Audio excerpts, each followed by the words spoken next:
नमस्कार, मी संजय बोकरे. आपण पाहताय जनप्रवास लाईव्ह. लोकसभेचे सगळे निकाल आता बऱ्यापैकी जाहीर झालेले आहेत. महाविकास आघाडीनं घवघवीत यश मिळवले म्हणायला काहीच हरकत नाही. आणि भारतीय जनता पक्ष महायुती ही बॅकफुटवर गेलेली आहे.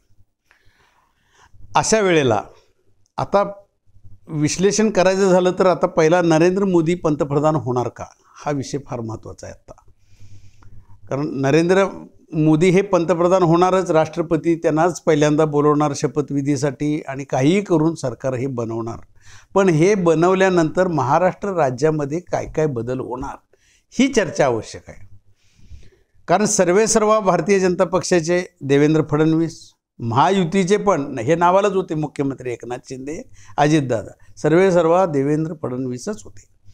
आणि देवेंद्र फडणवीस यांची ताकद भारतीय जनता पक्षामध्ये नरेंद्र मोदींचे ते उजवा हात म्हणूनच ओळखले जातात. आजही तसंच आहे. म्हणजे उद्याही पंतप्रधान नरेंद्र मोदी झाल्यानंतर महाराष्ट्रात त्यांचा उजवा हात देवेंद्र फडणवीस असणारच आहेत. परंतु आत्ता भारतीय जनता पक्षाच्या राज्यातल्या नेत्यांच्यामध्ये अंतर्गत असंतोष जो वाढलेला आहे त्याचा उद्रेक होऊ नये याच्यासाठी कदाचित देवेंद्र फडणवीसांना केंद्रात कुठली तरी पक्षाची जबाबदारी किंवा मंत्रिमंडळातली जबाबदारी काहीतरी दिली जाईल. परंतु मंत्रिमंडळातली शक्यता का कमी वाटते? कारण एवढा फटका इंडियाला बसेल हे अपेक्षित नव्हतं भारतीय जनता पक्षाच्या वरिष्ठ नेत्यांना. त्यामुळं पक्षाची जबाबदारी तर निश्चितपणानं देऊ शकतात. आणि ह्याचा सांगायचा उद्देश असा आहे की आता महाविकास आघाडीमध्ये शरद पवार हे नक्कीच हिरो आहेत. उद्धव ठाकरेसुद्धा जबरदस्त परफॉर्मन्स आहे त्यांचा. आणि काँग्रेसनं तर कमालच केली आहे. आज 13 खासदार त्यांनी निवडून आणलेत आणि भारतीय जनता पक्षाचे किती आलेत?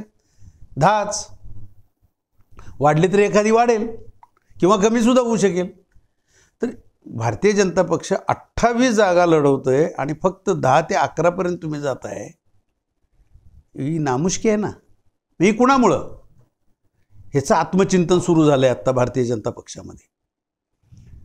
2019 साल आठवा, त्यावेळेला 25 त्यांच्या सीटा लढवल्या त्या भारतीय जनता पक्षानं आणि तब्बल 23 उमेदवार निवडले. चंद्रकांत दादा प्रदेशाध्यक्ष होते. किती जोमानं काम केलं त्यावेळेला आणि 23 खासदार निवडून आणले त्यांनी. युती होती अर्थात शिवसेना आणि भारतीय जनता पक्ष. उद्धव ठाकरेंचे शिवसेनेचे पण त्यावेळेला शिवसेनेची अखंड होती शिवसेना. 18 खासदार आले त्यावेळेला. काँग्रेसचं नावच नव्हतं. त्याच काँग्रेसनं आज घवघवीत यश मिळवावं आणि महाविकास आघाडीने एवढी मोठी झेप गेली अपेक्षाच नव्हती. सगळे चॅनल्सवरनं जे सर्वे दाखवले हे खोटे ठरलेले आहेत आत्ता. म्हणजे सर्वेची पण आबरू काढून टाकलेली आहे आत्ता. जनता जनार्दन काय करेल हे सांगता येत नाही. मग अशा वेळेला आता विधानसभेच्या आगामी निवडणुकीत काय करायचं ही चर्चा आता चालू झाली. दिल्लीमध्ये बोलवणं चालू झालं. कदाचित उद्या देवेंद्र फडणवीस ही मान्यवर सगळे भारतीय जनता पक्षाचे प्रदेशाध्यक्ष बावनकुळे तर सबसेल फेल गेलेले. ते तर राजीनामा देतील अशी आत्ता अवस्था आहे. कारण नसेल तर बावनकुळेंच्या विरोधात उठाव होईल आत्ता भारतीय जनता पक्षामध्ये. असा प्रदेशाध्यक्ष असेल, सगळं भाजप डब्यातच घालणार असेल तर तो आम्हाला नको आहे. विधानसभेच्या निवडणुकीत आम्हाला नवीन प्रदेशाध्यक्ष हवा हे आता आरडाओरडा चालू झालेला आहे तिथं. आणि देवेंद्र फडणवीसांच्या जागेला कोण? बरं, देवेंद्र फडणवीस जरी परत ठेवायचेच म्हटले तर नाही. आत्ता विनोद तावडे हे आघाडीवर नाव आहे. बिहारचे सुद्धा प्रभारी आत्ता ते होते आणि तिथं घवघवीत यश त्यांनी भारतीय जनता पक्षाला मिळवून दिले. हे त्यांनी जे काम अतिशय चांगल्या पद्धतीनं विनोद तावडेंनी केले. एक मराठा बेस आहे तो. आणि आता उद्याच्या काळात जर का विनोद तावडेंना भारतीय जनता पक्षाचं सगळे सर्वेसर्वा म्हणून इथं केंद्रातनं इकडं पाठवलं, तिकडं ते महासचिव आहेत काहीतरी, पण ते तिथं नाही. आता तुम्ही जावा, कारण ते पक्षशिस्त आहे ना त्यांची भारतीय जनता पक्ष. जावा तुम्ही, तर ते महाराष्ट्रात जबाबदारी स्वीकारतील आणि भारतीय जनता पक्ष पुन्हा सत्तेत कसा येईल याचं तुम्ही प्रयत्न करा. आणि आत्ता हे गेलेलं नुकसान कसं भरून काढायचं ह्याचे प्रयत्न चालू ठेवा असं कदाचित त्यांना सूचना दिल्या जातील आणि विनोद तावडे राज्यात येतील आत्ता अशी चर्चा चालू आहे. आता राजकारण कसं बदलतंय बघा. बावनकुळेंच्या विरोधात सुद्धा असंतोष चालू झाला आहे. देवेंद्र फडणवीसांच्याबद्दल कोणी आरडाओरडा करेल अशी अवस्था अजूनही नाही आहे आणि कोण करेल अशी पण परिस्थिती नाही, कारण त्यांनी कर्तबगारी दाखवायच्या वेळेला निश्चितपणाने दाखवली आहे. हा अनपेक्षित फटका बसला आहे हे त्यांना पण कळायचं बंद झालेलं आहे. आणि महाविकास आघाडीचे लोक मात्र सांगत होते आम्हाला यश आहे, सर्वे खोटे ठरतील हे ठामपणाने ते सांगत होते. शरद पवार, उद्धव ठाकरे आणि काँग्रेसनं जी एकी दाखवली, फक्त सांगलीवरनं त्यांचं कुठंतरी बिनसणार काय. आत्ता संजय राऊत सुद्धा काहीतरी परवा बोलून गेले, त्यामुळे असे. पण आत्ता काँग्रेसचं घवघवीत यश बघितल्यानंतर संजय राऊत सुद्धा काही आत्ता बोलतील असं अवस्था नाही. ठीक आहे, आमची सीट आहे म्हणतील आणि ते विशाल पाटलांना सुद्धा आपल्याकडं घ्यायचा प्रयत्न करतील अशी आत्ता अवस्था आहे. पण राजकारण आता तापलेलं आहे.